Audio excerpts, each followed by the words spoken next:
السلام عليكم ورحمة الله تعالى وبركاته. هذا مراسلكم محمد تحفة يعود إليكم من جديد. يقول الشاعر الكبير رضا الطلياني: جوزيفين جوزيفين ما درتي فيا، جوزيفين ما درتي في راسك، ما درتي في راسك وديال الفنان الكبير. حاصل ديك الحاجة دوك القراعي هذيك كرش عندك طاح ياك درتي تا جمع المعده ولا ما عرفتش لعيبه هادشي جمع المعده. حد ديك السيتيرنا ديال الجوزيفين ديال الشرابات كاملين. شوف الكل يعلم الفيديو اللي انتشر كالنار في الهشيم ديال رضا الطلياني وهو متلبس بتلك الجريمة الخمرية السكرية مع كسيدة مع الروينة. العالم شاف ديك الحريرة. إخواني أخواتي، أمر عادي جدا أن واحد سكران دار كسيدة بيني وبينكم قافرها إلا عند واحد الشخص سميتو الهضراوي وجاء تبسيل الحدث فإن له رأي آخر، خصوصا أن هذا الفنان رضا الطلياني جنسيته جنسية الكراغلة. إذا خاصو يدافع على أولياء نعمته، خاصو يدافع عليهم ويبين بأن يعني داك الشيء اللي طرا راه ماشي معقول، ماشي اللي معقول. هو خونا في الله ضربها وبدا على عين. بدا الهضراوي كيقول لنا: ودي عندما أنتقد يقول الناس أننا نصطاد في الماء العكر. لا لا لا لا, لا راه أنت هو الماء العكر، ماشي تصطادوا في الماء، وأنت هو الماء العكر. عيب الله، أنت هو العالم عارفك تدس السم في العسل. شتي صبي في المهد عارفك تدس السم في العسل. وانت هاد النقد هذا ما كيحلى عندك على البوليس وعلى الامن. هاد النقد عندك العالم عندك كيحلى لك مع سامر على البوليس، سامر على الامن، اللي كاين تقول لي كاين واللي ما كاينش. اسمع ولا شوف المكلخ، منين كيقوم الشرطي بتصوير واقعة ضبط الجريمة أثناء مزاولة مهامه، الوضع يختلف عن تصوير شخص عادي. يعني واحد عادي صور واحد شخص آخر عادي يوجد في مكان عادي، مختلف تماما. التصوير اللي دار البوليسي يكون مشروعا من حيث الأصل متى كان إجراء مهنيا لازما لمعاينة الجريمة وتوثيق أدلتها، وكذلك تم داخل حدود اختصاصه. خصوصا هذه الحالة هي حالة تلبس. المادة 57 من قانون المسطرة الجنائية أو ديال الحمار راه قال لك أن ضابط الشرطة القضائية ينتقل فورا لإجراء المعاينات المفيدة والمحافظة على الأدلة القابلة للاندثار. الحفاظ على الأدلة القابلة للاندثار. خونا في الله مين دار كثيرة يمكن ليه يشد هذوك القراعي من بعد ويلوحهم انتيو ويقول لك لا يمسح السماء بليقة،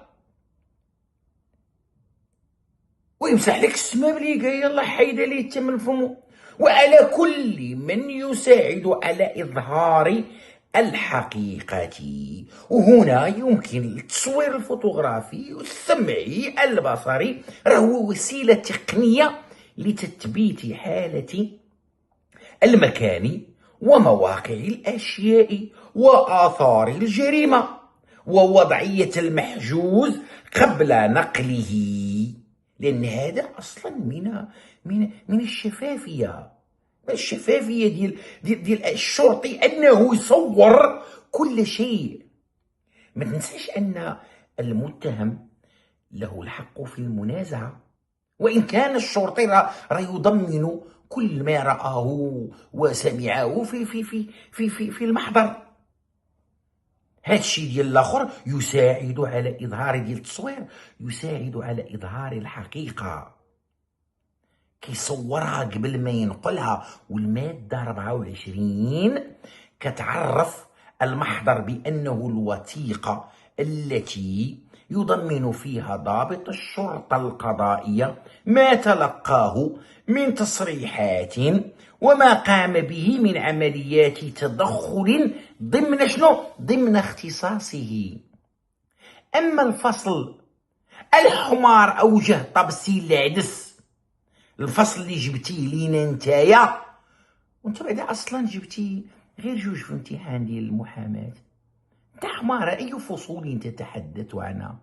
اما هذاك الفصل الحمار اللي جبتيه لنا اللي هو 447، هذاك راه يحرم او يجرم تعمد، اسمع، يجرم تعمد تثبيت او تسجيل او تصوير شخص اثناء وجوده في مكان خاص ودون موافقته.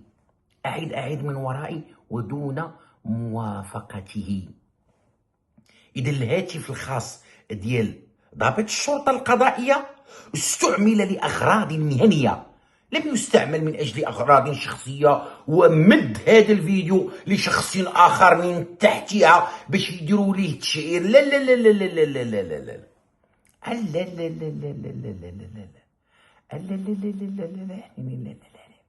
لا لا لا لا. هذا التصوير فيه ضمانات للأطراف كلها، لذاك البوليسي وهذاك الرضا الطلياني. شنو بغيتي يحاكموه يديروا له محاكمة الواي واي؟ انت مين جبتي هادشي؟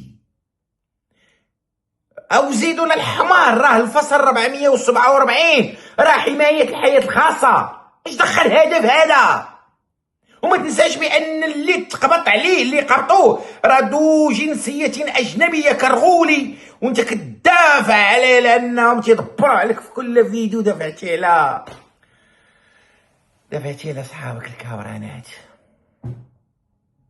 اش نقول لك اودي يا السي الحمار؟ اذا السي الحمار راه في المحضر غادي يدير داك البوليسي بانه قام بالتصوير والجهاز المستعمل في التصوير والطريقه اللي تم بها التصوير، وغادي هادشي كامل غادي يكون مكتوب في المسطره يا الحمار. اذا التصوير الرسمي لمكان الجريمه لا يشترط موافقه الشخص المصور، لان ذاك الشخص المصور اصبح مخالفا للقانون. تعرف هذاك امن المطارات يقول لي اذا تحول اللون الى قرمزي، ياك هذوك اللي حاصلين مصورينهم. ما خصكش ما تمشيش هذاك برنامج عالمي كيدوز في ناشونال جيوغرافي ما تعرفش تقول لهم لا ما حقكمش تصوروا هذيك الحياه الخاصه، ذاك مخالف للقانون. واش كتفرج عندك شي تلفازه كتفرج فيها؟ ولا كتعرف تمشي عاد الراضي تضرب 3 كيلو ديال الكفته ودوز عند الرحويه تقول لي خلصني راك حملتي مرات صاحبي والدريه راه عايش؟ واش كتفرج ولا لا؟ واش عارف العالم شنو فيه ولا ماشي؟ هذا ليس تطفلا على الحياه الخاصه، وانما اثبات حاله واقعيه في اطار البحث القضائي المشروع. وهنا السلطات والقانون خول البوليسي بانه يدير هاد الامور هذه. السؤال اللي خصك انت تطرح هو واش هذاك الشرطي يعني مختص، ولا داك التصوير اللي داروا ولا داك البحث داروا تحت الاشراف القضائي؟ واش عنده الصفه الضبطيه؟ واش التصوير مرتبط بالجريمه ولا لا؟ سول ولا هاد الامور اللي دارت واش امور شخصيه اعلاميه؟ اذا انت هو الماء العكر، والله الا تا هو الماء العكر اللي عايشين فيه في قرن، وكيخلو وكيزيدو خاصك تفرق بين الطبسيل وجه الطبسيل الهدس. خاصك تفرق ما بين مشروعية التصوير والدخول للمكان وبين التوثيق المهني. دابا انت جبتي لنا داك 447 ديال الحياة الخاصة وخلطتي لينا مع التصوير المهني ودرتي لنا واحد الروينة.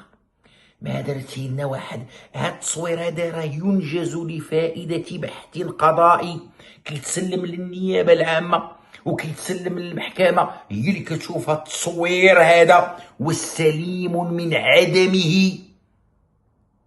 تا زيرو صاحبي، زي جيب جوج في الامتحان. وكيفاش رضا الطلياني وهاد الاجتهاد هذا كاع ما درتيه مع داك المغربي مسكين اللي قتلوه البوليس ديال الطاليان، وتخلط ليا ما بين تصوير المحاضر وتدخل ليا راسك فهمتي، وعتابع البوليس عتابع الحموشي، راه تصوروا من البوليس على عشوك الصبار اللي هو الملاوي بالدارجه. بقى فكر رضا الطلياني. خوتي المغاربه نقول لكم واحد الحاجه، وانا ماشي من داك النوع ديال طاحت البقره يكثروا الجناوه، ولكن لابد من هذه. انا كنعرف رضا الطلياني شخصيا، وغندير واحد المقارنه نديرو بينو وبين فنانه. رضا الطلياني جا عندي سهرانه جبتو لأورلاندو. خوتي المغاربه، والذي رفع السماوات بلا عمد، الا كرفصني واحد كرفيصه ديال العديان، سلوك منحرف مدمن حقير، مفروض انه يغني في ديك السهره اللي جبتو ليها على الاقل واحد ما بين ساعتين ساعه ونص. والله العلي متاخر عن الحفل، خنز غنى ما كاملاش 20 دقيقه.